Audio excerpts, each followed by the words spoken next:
যে আমি ইলেকশনের পরে জাতীয় সরকার গঠন করব। আমরা আশা করি ওই সরকারে তারেক রহমানের পাশে ভিপি নূর থাকবে ইনশাআল্লাহ।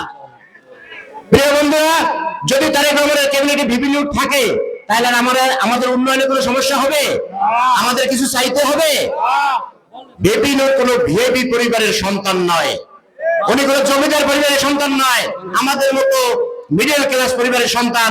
অতএব আমাদের মনের কথা, আমাদের কোন রাস্তাঘাট লাগবে, কোনটা কি লাগবে, এটা কিন্তু সে জানে।